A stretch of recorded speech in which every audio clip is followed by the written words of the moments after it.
What is going on, everyone? AP over here at Run Pure Sports.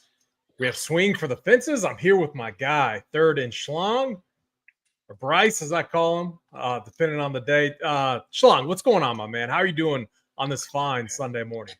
Well, we got NBA Game 7. Indianapolis is absolutely electric for it. Tail. Come on. Oh, there he is. He's fired up for Game 7 like the rest of the city. Doesn't come around every day. Like, it's kind of rare to get a Game 7, like, period. And to have, like, your team in it is pretty cool. Dude, it's awesome. I got Indy Series. I know that was kind of the contrarian route. I got 5-1 on it, though. So I was just like, man, they've been so incredible, especially on the road, which I think will play a huge key tonight. And they've just been really good. So they've ran pure for sure, but it was like the last 2 months of the season, like something clicked with this Pacers team, and they were pretty phenomenal. We've seen it all postseason. I mean, before we get into baseball, like what's your thoughts on Game 7 tonight?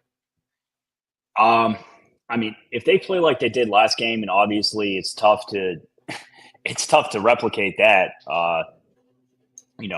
If being on the road, probably not going to have as friendly of a whistle. I was at the game last time. I think there was a lot of stuff that SGA could have been called on, and it might not manifest until now. All series, all the sharps have been on OKC, and I kind of feel like a donkey just being on the Pacers, and it keeps working out. So I don't see any reason to get different. My favorite bet in the game would probably be Mather and Alts, just because if TJ doesn't play quite as good as he does or he did, and I don't know if Halliburton's ready for crazy minutes. I think he's more than ready, man. I thought he looked awesome. In Game 6, they managed his minutes. I mean, I think it's a little overblown. To be honest, I think it kind of played to his strengths too, because he got to be a little more passive, and kind of let the other guys do some work. Like, we've seen Siakam do this before with Toronto. Like, he's been a great second, third option for a long time now. And I think that if the Pacers do win, my other favorite bet would be Siakam MVP as opposed to Pacers money line, because I don't really see a world in which Siakam doesn't win it unless, say, I don't know, Halliburton goes absolutely crazy or TJ goes absolutely crazy. I think it's kind of a good way to leverage the money line a bit.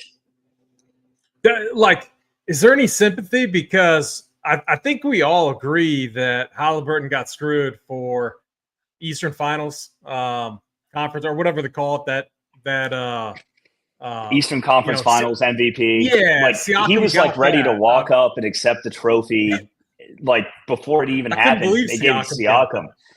I think that's a decent angle, but Siakam's been the best player on the Pacers this series. Yeah, and I don't think there's for sure. I don't think there's any debate about that. If you're giving it to the actual best player, I think it'd be Siakam. I mean, last game, Miles Turner was horrendous. He was trying way too hard. He was forcing everything. I thought Halliburton was awesome. I played him at the captain spot because I got him at 2%. I was just like, you know what? We've seen some of the craziest stuff happen in this postseason, especially with this Pacers team. So I was like, I don't care if I donate a little bit. And then he was smashing. He smashed in the first half. They didn't need him in the second half because they were up by 30. And yeah, so I like the Pacers tonight. I couldn't imagine. I mean, OKC probably wins home court advantage, but there's no way I could bet on them. I'll be a donkey with you, and I'll take the donkey side. I'm just glad we don't have Tony on the show, just because him and JSU will just be spouting all this OKC nonsense the entire time. And people forget that Tony's closest team is the Pacers. Yeah. I mean, technically, I lived out there for a year, and we went to. Yeah, you're a Pacers fan. Yeah, deep down, the nice thing about NBA is I don't really have a team, and Rick Carlisle, it's tough to root for the Pacers during the regular season because Rick Carlisle is so unpredictable with these rotations. And yeah, but I want to see them win. Mainly because I was, talking shit about OKC during the regular season. I said there's no way that they'll win a title. I was the donkey. I picked Boston. Obviously, didn't work out for Boston. Tatum getting hurt and everything, but I don't know. I hope the Pacers get it done. I think this final's been awesome. And Snyder, I don't know if Snyder's in chat, but I mean, this must be like Mitchell Snyder's first time ever watching, an NBA playoffs or these 7-game series. Like the fact that every time there's like a lopsided game where one team wins by 20 or 30, he's sending out his tweet saying, nice product. Like, what is this? This is stupid. I mean, that's how these series always go. Like every single year you get these that's like what happens in a 7-game series. Anyways, I digress. We should probably move on to the baseball, unless you have any final things to say on NBA. Mark and I have talked with Snyder on our golf show about the finals a decent amount, and it's like a 7-game series always gets messy. Like whether it's hockey or like there's some random like part of it. Like if you have a good goalkeeper, you're going to win in hockey. Like yeah, if you have the best player, you're likely to win in NBA. Like the best players make the series. I think it's been an incredible series, and that's not just because I'm a Pacers fan. I think it's good for the NBA that they're getting smaller market teams like involved, and you get the stars that stay there, like because they always leave for big markets, and like I think Halliburton, SGA are like very planted and like rooted in what they do here and there. So I think as for the league overall, I think it's like a very good series to have. Yeah, I agree with you. So, all right, we got to check chat real quick. We got Jacob in here. Morning, man, my man. We got Stevers in here. Where's DC? DC is out on the Wilderness, I think. I know it's his 40th birthday, the big 4-0. And, yeah, he's out celebrating that, so I'm stepping in, filling in for DC. Morning, Uncle T, Andy. A lot of people in here this morning. So it's good to be on with you guys. I did, since I had the opportunity to get on here with Mr. Third and Schlong, who you and JVC are just absolutely, it's like it's like an automatic scheduled tweet. It seems like every other day, shipping 50K, 100K, doesn't matter what sport. WNBA last week, baseball, MMA. I mean, it's absolutely ridiculous. So we got you on here. I got Saber Sim up. Before we get into the games, I know everyone wants, we're going to get to it. We got plenty of time, 6 games, and then a 5-game slate later. We're going to have content up for both. The playbook is live right now. I had that up this morning. And then after these games lock up, I'll swap over to the next slate. Talk to me at a high level. When you get, this is right, we open up SaberSim, we see this screen right here. What do your settings typically look like before you get into the games? I mean, what are you messing with here? First thing I'll do is min salary 49.5. I use 49.7. I think it's a decent differentiator. There's really no difference between 49.7 and 49.5. It's the same idea. On a shorter slate like this, I would be much more apt to use less salary, just because like you'll restrict yourself from combos. So I would be okay with using anything from 49.200. I think there's no right answer to this on a 6-game slate. Like when you're kind of trying to jam a game, it's all like slate respective. Yep. But min salary does matter a lot in my opinion. Next thing I would do is I would go to stack exposure, and I simply play 5-2s. 100% 5-2. Yes. On a shorter slate, like say all the team totals are very similar, I would be okay with playing like weirder stacks, like say you're doing a 4-3, 4-2-2, etc. I kind of think that like one team will go nuts today. And that's kind of just because we have like a huge total in Wrigley. Like, you get into bullpens, if you pop the ball up, it's going to fly out in Wrigley today. So that's kind of a slate thing. On a larger slate, I'll always use 5-2. I when it gets like 5 games and below, 6 is kind of the cutoff for me to allow different stuff. But I will just run it now and see what it gives you without changing anything. You got to make 2 changes, but I get what you're saying. You use the stock projections. I'll just like click out like the worst pitcher, just because I don't really play. Like I'm not going to play any pitchers in Wrigley, so you can just click them out. Would be like the easy clicks. What about this? The settings right here: correlation, sim diversity. So what are you messing with there? I trust Sabre with that, and we can kind of get into how you sort it later because you and I have talked about like sorting methods a decent amount. That just kind of reflects to the sims as opposed to like what it's doing naturally. Like we'll get to it, but like I'll sort in between like 3 or 4 different things. Wife is out of town, beer and ice. I love that because my wife is out of town on a bachelorette right now. So we're having the time of our lives with the Pacers for Game 7, and mine will be out of town in a week from now with my daughter. They're like dance national. Dude, it's a wild thing. I'm not going to get into that, but they're gone for like 9 days in Vegas. You and I have talked about this before because my wife was a cheerleader like her whole life. Like she did all that stuff like when she was a kid and whatnot. And the amount of work and time, it's like playing travel baseball. Yep. And I would say it's even like more intense than that. Like the amount of like nationals, like competitions and shit they have to go to is crazy. All right, let's start this. Let's get in. We had a 6-game slate. We're going to save the best game for last. Let's start with the Rangers and Pirates. Do you like, all right, so again, at like a high level, do you go through and individually after you've made your settings? Let's just say you have some like BVP matchups or some specific hitters that kind of profile well, or maybe they're popping, in some other content that we have, on the site. Like, are you making any manual adjustments to these guys? And then also talk about this game. What are you liking in this game? So in this game specifically, I mean, it's probably going to be one of my bigger unders here because I don't really like either pitcher. And I'm going to be so heavy on this Cubs game. I think when I first ran it, I think I had one Pirates 5-man in high stakes. Like I think it's totally playable. Leader hasn't been great, and the Pirates are super cheap, so you could do like a Pirates 5-man with like the most expensive players in Wrigley and the best pitchers. I don't think is like the craziest way to get different today. I kind of prefer both teams as like larger stacks as opposed to smaller stacks, just because you're kind of betting that one of these teams can scale.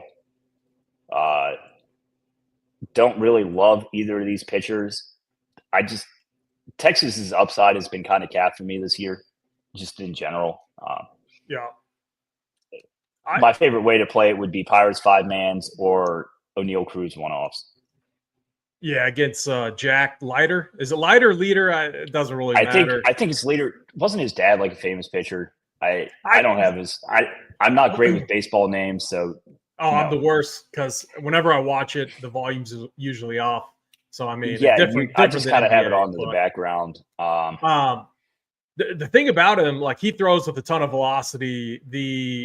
Like the skill set is there. We just haven't seen it, and he's been very hittable.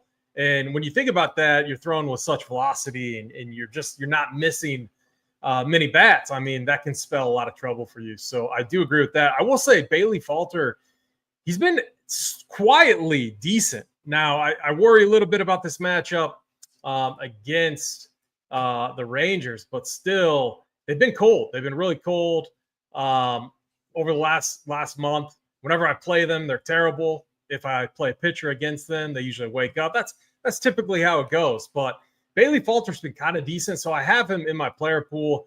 He didn't make my core, which is posted on the site right now, but he is a guy that I do have a little bit of interest in as just a full-on value play to get some of these expensive bats that we're going to talk about later. So I'm with you too. I'm going to be pretty concentrated on a specific game on this slate. So I find myself being a little bit underweight on this one. When we're talking Wrigley, I'm sure a lot of people saw the game yesterday, or at least the first 5 innings. We had 15 runs in the first 5 innings. No, 16 runs, I think, in the first 5 innings. And then the game died a little bit. But then I had an alt line 16 and a half, finally hitting in the top of the ninth. My boy, Camporeale, he ended up getting it done. So we'll talk about that one. But let's move on to this next game. We have the White Sox and Blue Jays. I do think there's going to be a few plays, especially a pitching option that we have a ton of interest in. The Hound, Chris Bassett, I have a ton of interest in him. Obviously not playing Adrian Hauser, but what are you doing with the White Sox and Blue Jays? It's a really bad pitching slate in general. You don't have a lot of good options. And, you can see that with the projections here. I would be fine going super overweight on Bassett. I mean, he's going to be very popular. But looking at the slate, I just don't see a lot of other options. If you're playing 10 lineups, I would be fine locking him. I'm probably not going to lock him in 150 just because I'm getting 80%. You can have a couple hedge teams there, but if you want to be very aggressive with Bassett, I'm okay doing that. I think it's the only spot I feel somewhat confident in a pitcher on the slate. Toronto, I think, kind of like the Pirates for me. I have, out of my 11 high stakes teams, I have a Toronto 5-man and 2 2-mans. I think it's a decent way to get slightly different from just a straight up Wrigley game stack. I think they have a lot of upside in this spot, and they're not expensive. So I do like Toronto today, both sides, hitting and pitching. If you wanted, I would not play any White Sox 5-mans. I would be okay playing them in 2-mans in teams that you don't have Bassett, because if Bassett doesn't succeed on this slate, you probably want a little bit of direct leverage on him, just because I don't think it's going to take a huge pitching score to get there. And, there's not spots in baseball often where you can pick on an above average pitcher to mediocre to above average pitcher in Bassett and have a ton of direct leverage, because Bassett's going to be 65% owned, 70% owned here. He was my first pitcher in, because he's the only pitcher you feel good about. He's having a great year too. I mean, 3.58 xERA, 3.63 xFIP. I mean, all of the advanced metrics align. He's not walking bats. I mean, it's a leap from what we saw last season. And he wasn't terrible. He was pretty volatile last season, but multiple times he got it done. So he definitely profiles as the best overall pitching play on this slate. And he's going to be chalky. Definitely going to be chalky. What does Saber have him at? 51%. So I would take the overs on that. 100%. I don't see. If I had to guess, he'd be in the 60s. Maybe in higher stakes too. If you're not just playing the lotto type of structure, I could see him touching 70, high 70s. I feel like Toronto's going to be the popular or somewhat popular kind of cheapish stack. My boy Alejandro Kirky, 3,800. Profiles really well in this matchup. You got Vladdy. You have some reasonable price bats. So I'm not as big a fan of the bottom of the order. The other thing I like to do is, make sure it's in line for the correct order, batting order. Just something when I go through this game by game to look at. But so I mean, pretty weak bottom half of the order here, but I do like the top half. Again, not a game. I think we're going to be pretty aligned on the slate. There's one game specifically that we're going to target really hard. It doesn't mean to full jam both sides of that game. You got to get creative. You got to find your 2-man, 3-man, or I guess 2-man. Since I'm with you on the 5-2-1, going all in on the 5-2-1. You got to find a different way or a way to get just a little bit different, finding some specific bats. But again, I like Toronto. I'm with you on that. I don't like the White Sox because obviously I'm just fully jamming Bassett. He's going to be on probably the majority of my lineups, considering locking him just because I do think he's that good of a pitching option. But do you ever last question, do you ever lock a pitcher? Is there any scenario where you're just locking? There's not tons of sports where I just hit a lock button. Baseball is one of the few that I would. I'm not doing it just because I'm playing 150 teams. Like, I don't mind having a couple hedge teams on there, but like if I was playing 10 or 20 lineups, I would just lock them. I don't. If the White Sox beat me, they beat me on the slate. You have to get a couple things right. I think Bassett is one of the things to get right. And, where else do you feel comfortable taking risks as a pitcher? Because you need to play two. Like on FanDuel, I wouldn't, but this is a DraftKings show. You have to play two pitchers. Getting one right on this slate is hard enough.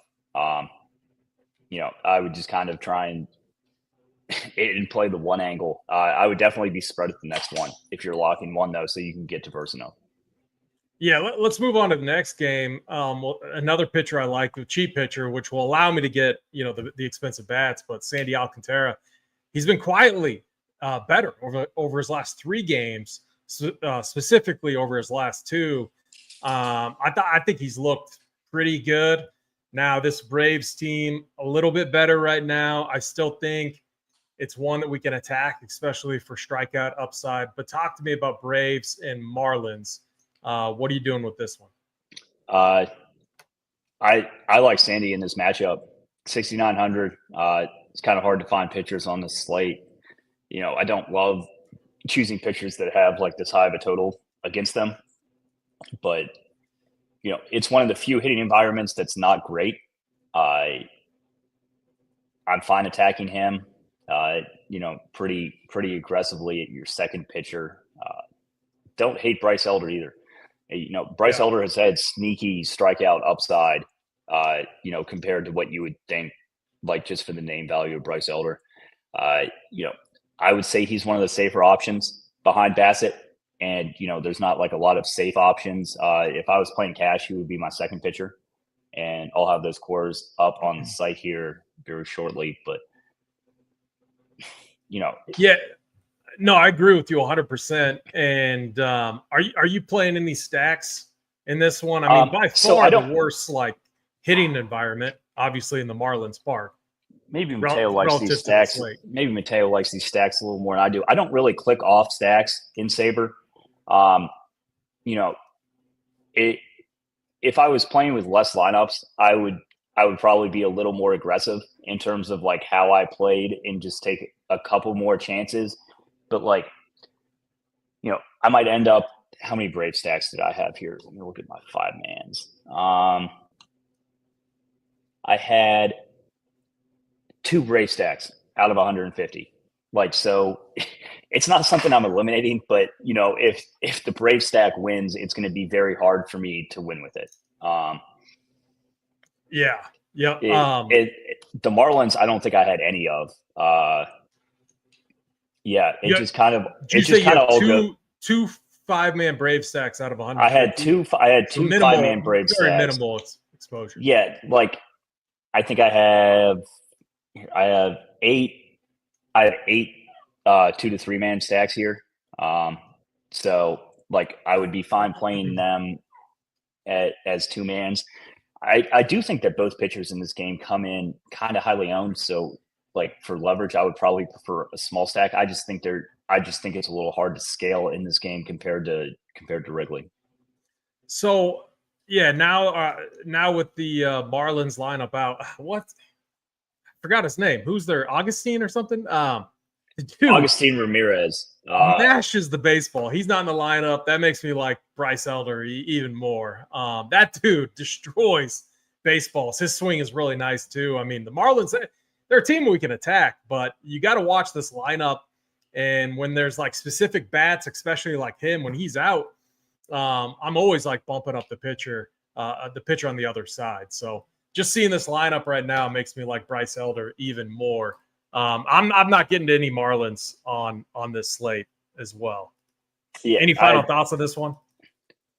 Pitching in this game, hitting in the other games is kind of what I would focus on. That's where I am. I'm going to get kind of aggressive, and I do want to add a little bit of bias.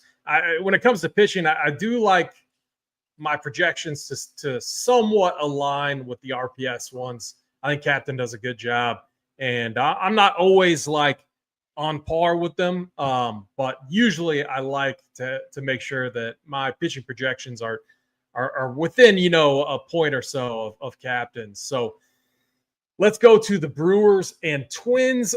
I am not a fan of either of these two arms. David Festa, is he in a long reliever role? I believe he's in a long reliever role. So they'll have a starter. Festa will come in, pitch 4 or 5 innings. Are you playing any of him in 150 today? And then talk about this game. I really hate long relievers. I've talked about it ad nauseum on this show. I just don't play them. I think you have infinitely more upside, even in the pitchers in the last game. And Bassett, I would just kind of stick there. And that doesn't mean that I really want to play the Brewers either. I think this is probably the game that I'm least heavy on. So I would just be kind of hoping for like a 4-3 final where both pitchers don't have tons of strikeouts. Hitting conditions project to be pretty good. Mid-90s, up in Minnesota. They project to be good everywhere. Exactly. 100%. Kind of outside of Miami, which is kind of why we like the pitchers in the last game. It's one of what I would consider like safer environments on the slate here. Let me see how many 5-mans I had in this game. Now, I don't like stacking against, where you have your starter, then a long reliever, then they can go into the bullpen. It's not like the exact same as a bullpen game, but it feels similar always. Every time you stack against it, it can just absolutely go cold. There's just tough. A lot more variance. Say this guy's hot and he pitches one time through the order instead of pitching like an inning. It's kind of hard to project how many outs is that starter going to get? Sometimes it's 3, sometimes it can be as high as 9. Like they'll let him go like one time through the order. I did end up with a couple twin stacks here. I don't think it's like the worst spot for them. Like, as you said, it's pretty good hitting weather, just with a bit of a crosswind. Priester's not a guy I normally attack, and he's not a guy like I actively like avoid. So I'll probably just leave that here. But I think this is going to be one of my lowest owned games as a whole. I agree with you. I have a couple mini stacks, mainly just like isolating Byron Buxton. He's been a machine. Wallner too. He profiles pretty well, but anytime with the Twins outside of their main guys, you have pinch hit risk, and it's really frustrating with this Twins team, at least full stacking them. And then sometimes the position eligibility is just like way off, and you get that on the slate. I think even with the game that we're going to like, there was a specific position, maybe it was third base, where there was like absolutely no good options outside of like Matt Shaw. We'll obviously talk about that game, but that always, when you get a game that you really like, where they have like 4 or 5 outfield options, just like on one side, you see that with the Cubs today, you have 4 outfield options that are all extremely viable. Actually 5. And then the same thing on the other side. It always makes these stacks kind of interesting. I think so. But just to polish this game up, I'm with you. I don't like either of the pitching options. And I have a sprinkle of Twins minis. Let's move on to the next game. We got Cincinnati at St. Louis. Again, it's hot. Should be pretty nice hitting conditions. 95 with the winds blowing out. I mean, yeah, the opportunity for runs are definitely going to be there. Andrew Abbott against Miles Mikolas. What are you doing with this game?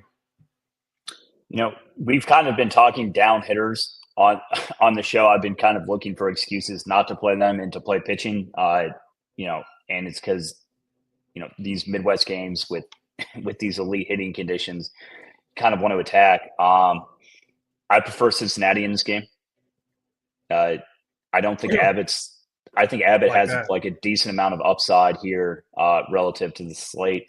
I think he's kind of like a poor man's Logan Gilbert here in terms of like, he's probably not going to pitch as deep. He's probably not going to have quite as many strikeouts, but St. Louis offense has been sneaky good. It's not normally a play I would recommend, but you're really looking for pitching options here. So I really don't hate like an Andrew Abbott play. I think I had just around 30% Abbott on this slate.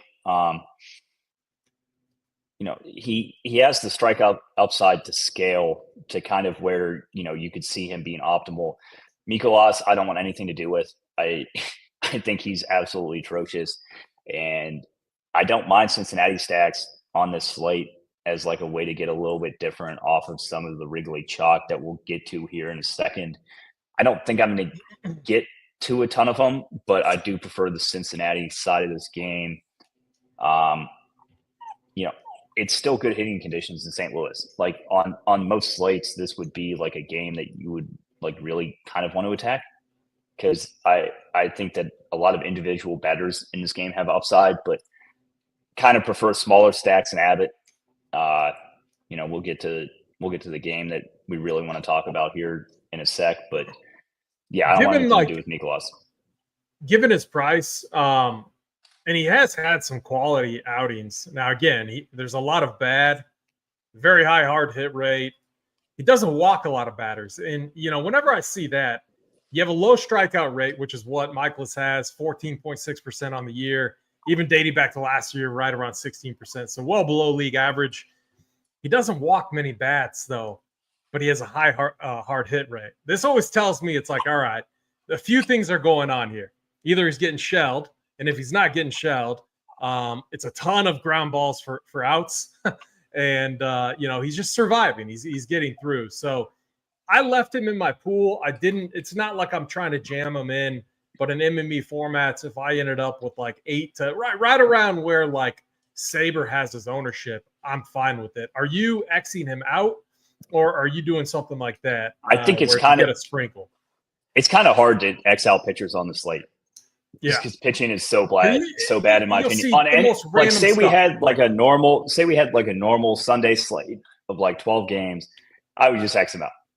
But we don't. You have a 6-game slate with very limited pitching options. I think I had 5% Mikolas.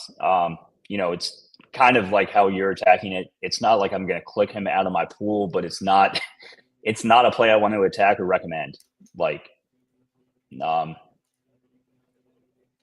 Burleson, he's been a machine. Burleson's been great.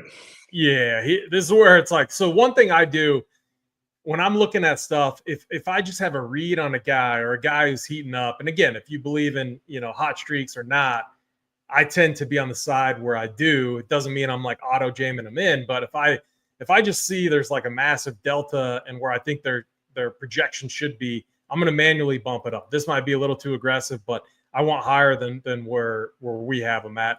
And this has to be due to the lefty-lefty matchup, which honestly, with how he's not typically hitting for power.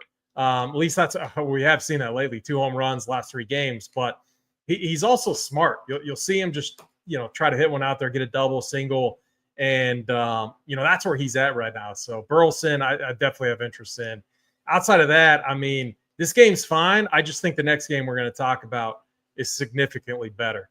So let's get to Wrigley. Obviously, if you watched this game yesterday, the environment was even better. We had 16 runs the first 5 innings, 95 to 100 degrees, 20-mile-an-hour winds blowing out. Today, 94, 95, 16 mile-ish. Miles per hour blowing out roughly. You got Logan Gilbert against Colin Ray. I mean, I really like these spots, and I want your thoughts on this. You get a guy like Gilbert, who is obviously an incredible arm. I think maybe his stats are we kind of see the ceiling from him just because he has such a home favorable pitching park. And whenever he's there, I mean, he's just always smashing. But whenever you get him in a spot like this where hitting is just so favorable, I love stacking against those type of situations and those high quality arms. I just feel like we're going to get the Cubs at low ownership today. So I want your thoughts on that, and then talk to me about this game. What are you doing with this one? I think the Cubs are the most under-projected team on the slate, period. Yeah. I 100% agree. Because it's such a bad pitching slate, if you're not adjusting projections at all, like it'll give you Bassett and Gilbert, because it's like the safest option. I don't think there's anything safe with this Wrigley game. Like you saw Raleigh's home run or his second home run yesterday. I think it looked like off the bat, it looked like a straight up fucking pop up. Like it was almost like 90 degrees vertical and just goes out. This Cubs team is not one I've wanted to attack all year.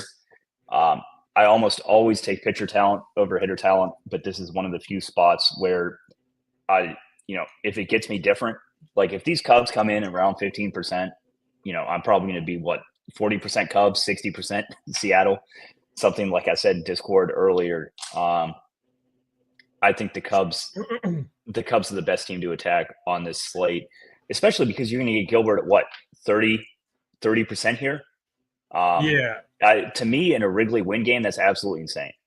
I think the Cubs are the best leverage. Seattle will be the most popular team, but we got a good question here from Chris Myers. Talk about adjusting projections. How much are you guys adjusting certain players? Now, there's a few ways to do this. One way that I really like, and I'm not sure if you ever mess with this at all, Bryce, but I like this team stack section. Like once I kind of do an overview of the slate, you can go off of, like, let's just say you have a tool that kind of simulates all the games and gives you a range of outcomes. You could adjust this projected runs to align with that. Now we have a couple things that Stats does, and I used to, and sometimes I still do it, where his team totals, I forget this stacks chart.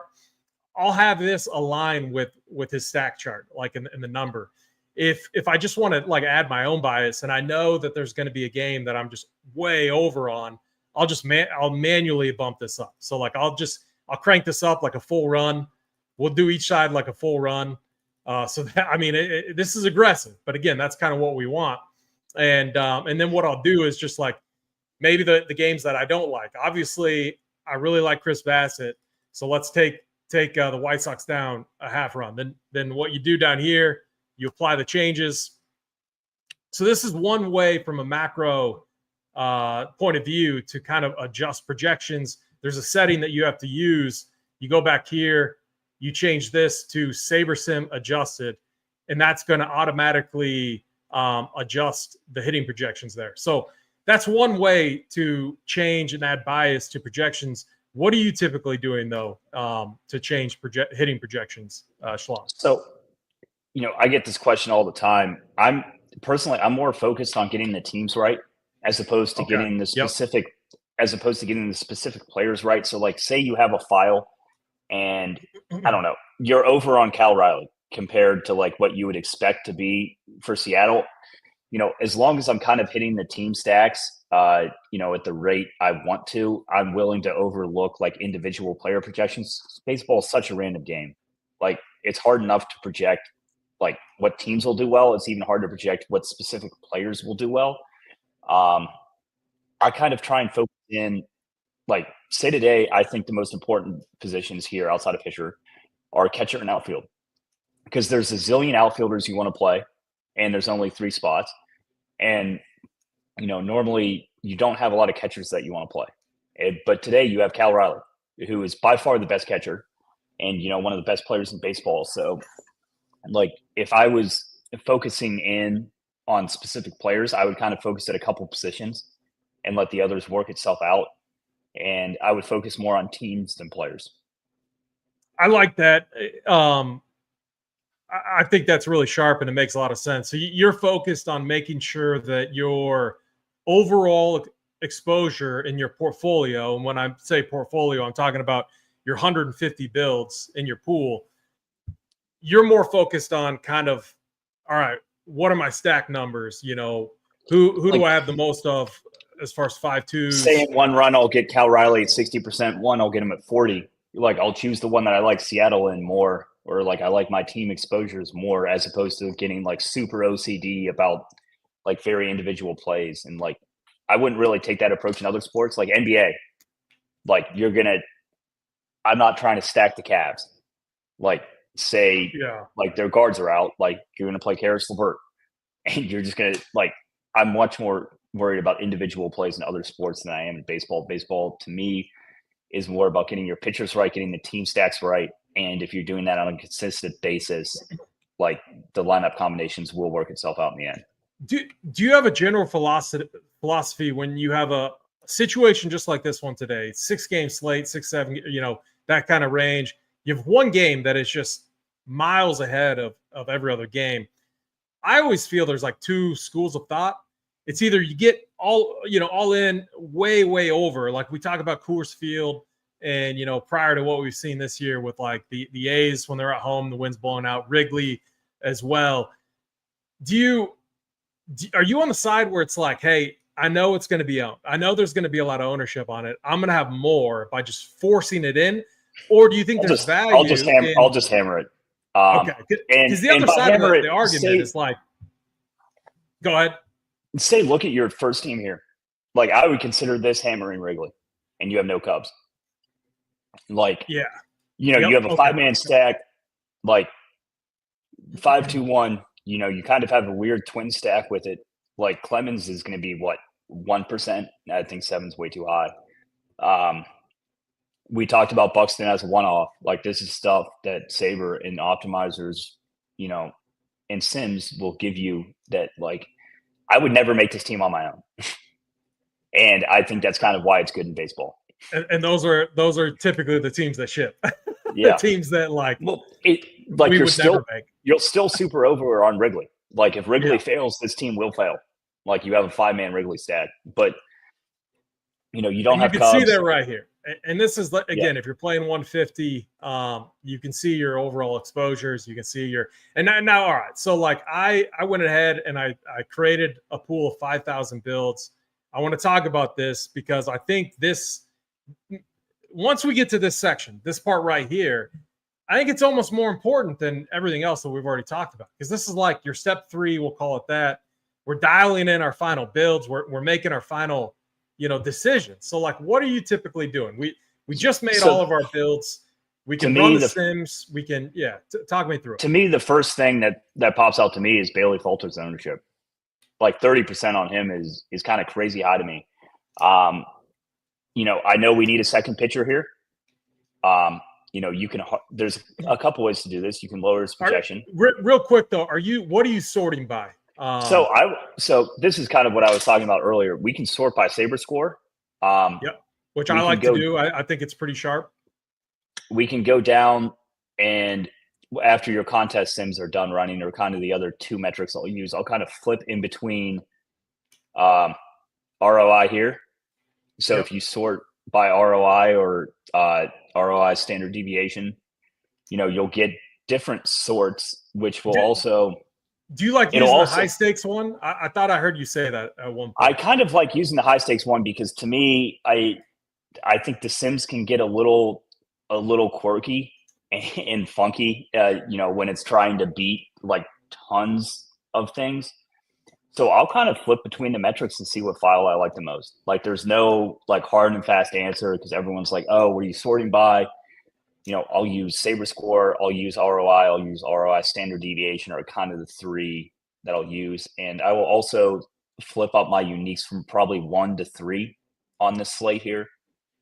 Nice. I do that as well. I just don't want like, oh, your highest projected like ROI team will be this. Your next highest ROI projected team will be this with a different one-off, or like, a different like 2-man with the same stack. I think it just gives you a little bit better diversity. And so I increased it to 150 lineups. We put in, we're sorting by high stakes ROI. Now here, we have no uniques. I'm going to add 3. Just going like, it doesn't change. Like, you look at the exposures change, it doesn't change a ton. I just think it gives you a little better diversity. So it's like, oh, you're not always stacking, 1 through 5 Seattle. It'll give you like, bottom of the order stacks. It'll give you middle of the order stacks. It'll give you stacks throughout the team. If you get like 0.7 or 1 or 2 lineups, I've got Quinn Priester, Adrian Hauser. Are you leaving them in, or are you? That's not. I'm totally fine leaving one team in. as I said, I want to take more. I mean, I want to take. Dude, I want always to take like more X them out because I'm just like, why the fuck do I want to like play this guy? But it probably is just sharper to like because wild stuff does happen. Like it's baseball. Like wild stuff can absolutely happen. There's a reason these guys are finding your lineups. If you told me that Adrian Hauser or Quinn Priester was optimal on the slate, all you have to do is be the best pitcher out of 12 or the second best pitcher out of 12. It's not the craziest thing in the world. While I wouldn't recommend them, on any content or shows, I'm taking more of a macro view. It's not something that I'd worry about. Like, say I think your exposures look really good here, to be honest.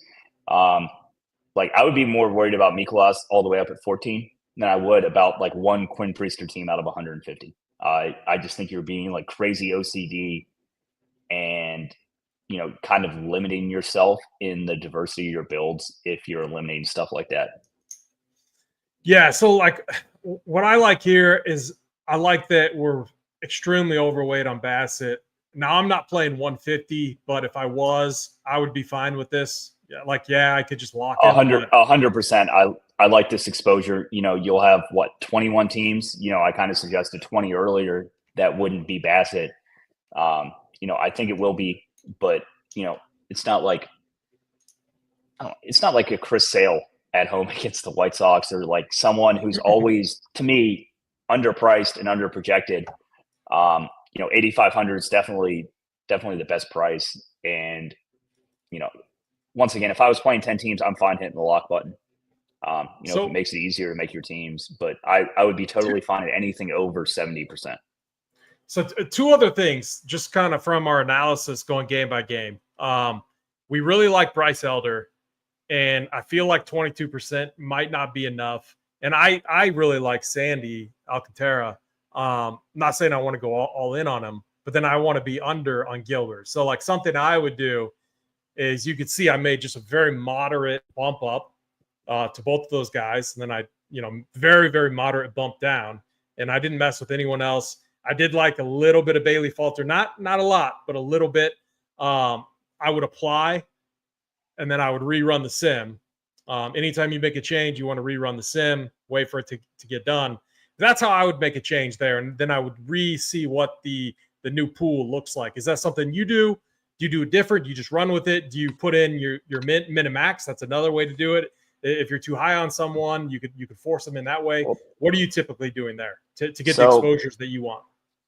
You'll kind of see the number next to the name on Sabre here, like just above Bassett. If you go down a little bit there, like if you're getting so you made 5,000 teams, right? And now it's sorting through the pool of 5,000 teams in terms of the restrictions that you're putting on it. If you're putting on too much restrictions, I would run it again because now you're getting way lower projected, whether it's you're sorting by ROI standard deviation or Sabre score. If you're doing a lot of tinkering here, I would rerun. If you're doing minimal tinkering, I would not worry about it. Like you have not done a lot of tinkering here, I would just leave it. Because you still have your number one projected ROI team. That's the first team that made out of 5,000. You haven't changed your core assumptions here.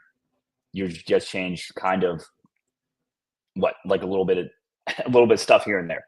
If you're making wholesale changes, I change. If you're making minimal changes, I kind of leave it. It would be the easiest way to explain it.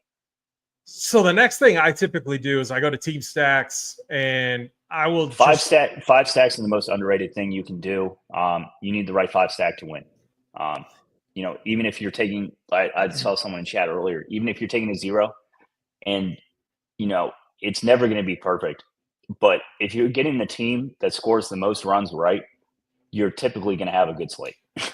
And you can make mistakes everywhere else. If you're getting your 5 stacks right, you're going to win. Yeah. I agree with that 100%. You can see here that we have over 75% 5-man Wrigley stacks. Does that align? Are you good with that? Are you ever Xing out any of these other significantly? No. So look at that. We got your point, your 1 or 2 Brave stacks. I like that. Yeah. I don't, once again, it's kind of like a low owned pitcher here. I I'm not going to be OCD and exit out. I'm kind of more worried about like the spots I want to hammer is Seattle and the Cubs. And I'm totally fine with 50-25 5-mans.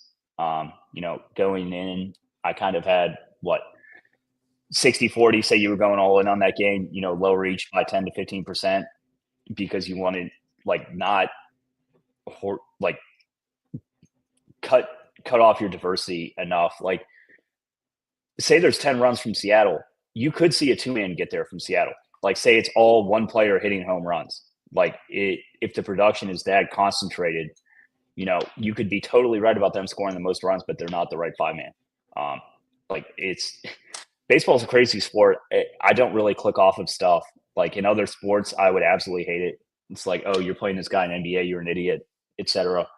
I don't really look at that way in baseball. And I think that your player exposures for batters are absolutely elite here. I mean, who else do you want to hammer? Yeah. So one other thing that I think is really important, especially on these slates where we have one spot specifically that we want to be all in on, which is obviously the case today.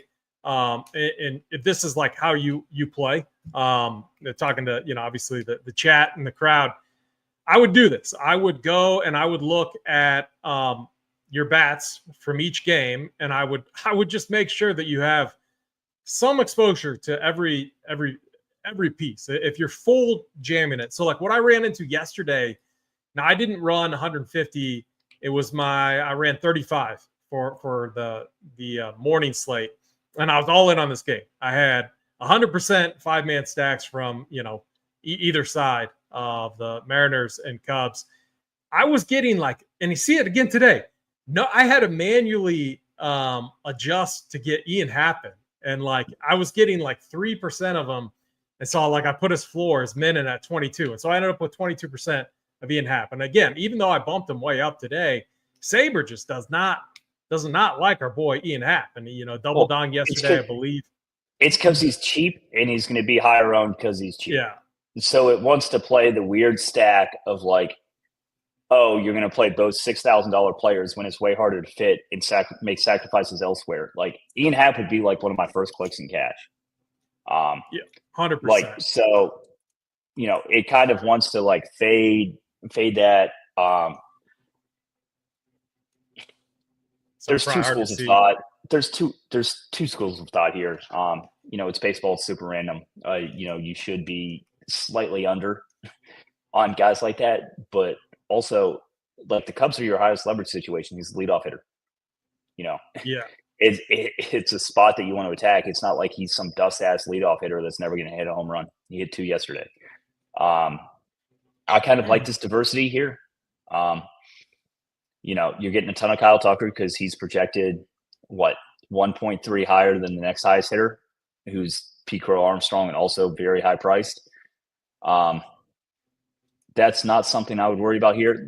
If you're getting 3%, that's something that I would definitely be all right, I'm gonna jack up his min, either projection or exposure, however you want to do it.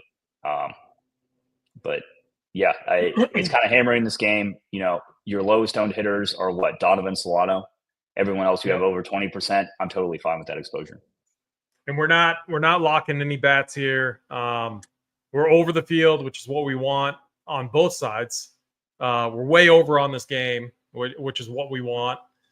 And we mixed and match it multiple different ways. So I think this looks pretty good. Any final things that you do using SaberSim to kind of finalize, we're let's just say you're real close. We have all the lineups out, which is the case right now. Your last step before you submit and enter it and submit it. What are you typically doing? A lot of people ask me about autofill as opposed to direct fill. I kind of just like to copy and paste my own lineups. Saber will have stuff if you upload your entry file here, it will automatically fill the best lineups for each contest. I kind of I'll make my 150 and say I'm playing 11 high stakes teams that night. I might just choose 11 out of them as opposed to letting it fill for me. That's not a feature that I use a ton. I just get a lot of questions about that. I would say that the most important thing is to get your pitchers and your five-mans right. So those are kind of the two things that I would focus on the most. I think it's really great that you have this view here because, you might have a St. Louis five-man here that I might play in high stakes, which I normally wouldn't. Like, I wouldn't manually choose this team, right?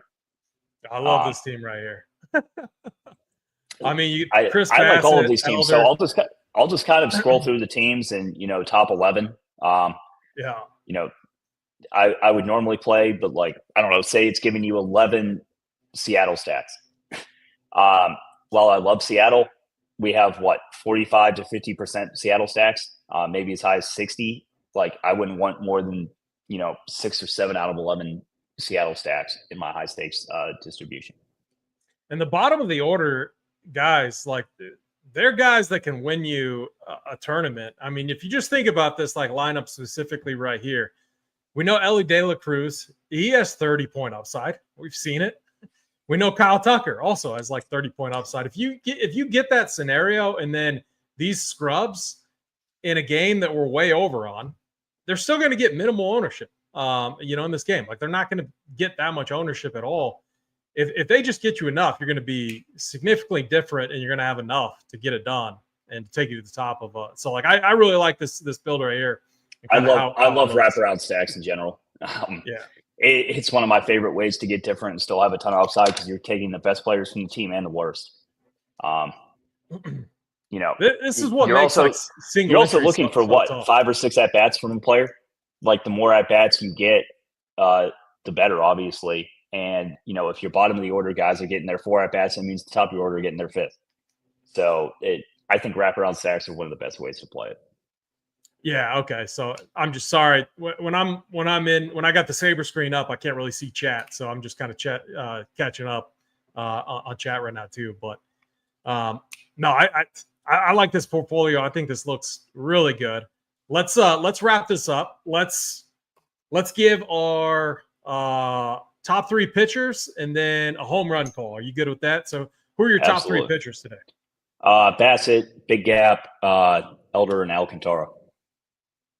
Was it okay? So it's Bassett. I'm with you there. Who's your second one? Elder? Bryce Elder, and then Sandy third. I like that. I'll just add Bailey Falter, a sprinkle of him. I don't feel safe about it. I don't love it, but I'm very much in line with you on those top three bats. Home run call for today. Do we include the easy game? The game that, we have to, right? I'll choose a weird bat from this game. I won't make it like a Kyle Tucker. You won't make it a Kyle Tucker? I won't make like a Kyle. Well, Kyle Tucker would be like, yeah, him and Raleigh would be kind of your obvious ones here. Let's choose I'm going to choose a weird player from this game. I'll go Michael Busch. I think he comes in super low owned, and he obviously has a ton of upside. I think he's in my core. And his Busch bobblehead deck. As is it really? Said in chat. Oh man, I'm gonna be bumping him up. I'm gonna be bumping him up big time. I'm gonna say, God, there's so many. You could pick and choose anyone from this game. I'm trying to think if I want to pick someone outside of this game. Buxton, I don't know. Is that I think he goes yard. No, I like your Buxton one-off. I like your Buxton Ellie calls. A lot as one-offs and two-mans. And I'm always looking for my two-mans or one-offs. I want that high upside guy. And that's where I don't mind if I get scrubs from my 5-man stack. So typically how I'm playing, I think it goes overlooked a little bit. Like Matt Shaw, I have a little bit of Matt Shaw. I don't love Matt Shaw. Especially in this matchup. But I have a little bit of him. I think he's the only third base eligible guy in this game. Master Bodie's third base too. Okay. Yeah. You're choosing scrubs at third base from this game. I think it's a fun way to play it. All right. Let's see. We got game 7 tonight. We got Big T, JSU on later to break that down on this fine Sunday. We have another baseball slate. I'll be flipping over for the other playbook once today's slate gets going. And then, Bryce, we have, I want to say it's probably both of our favorite events or one of our favorite events coming up. You know what I'm talking about, right? Next week, starts next week, Wimbledon. You and I will do a tennis show for that. Wimbledon is my favorite tennis tournament of the year. I think grass is super fun to bet in general. And I would love to get out there one year. Too. I am going to the U.S. Open for tennis this year. Nice. My wife loves tennis. Once my kids are out of the house, I told my wife that we're going to go to Wimbledon. It'll be a fun trip. I don't really tougher to take the kids out there because I'd want to spend a couple days and be a ton of fun. Yeah, I think tennis is. We're kind of nerdy about tennis. I think it's one of the best sweats, and I agree. I think it's super fun to watch live too. It's a little bit classier than say like your NBA or NFL game that you'll go to. You can get just kind of quietly drunk, and it's fun. Quietly and drunk. some of the matchups get like super rowdy too. I saw Medvedev Kyrgios a couple years ago at the U.S. Open. It was like one of my absolute favorite sporting events I've seen. I know what you're talking about. That was so good. That was so good. All right, good stuff. This was awesome. If you liked this show and if you want some more Saber Sim tutorial type stuff, shoot me a DM. Let me know. Make sure you catch the NBA Finals show with Big T JSU later today. For Third and Schlong, Bryce, I'm AP. Good luck today, and as always, run pure.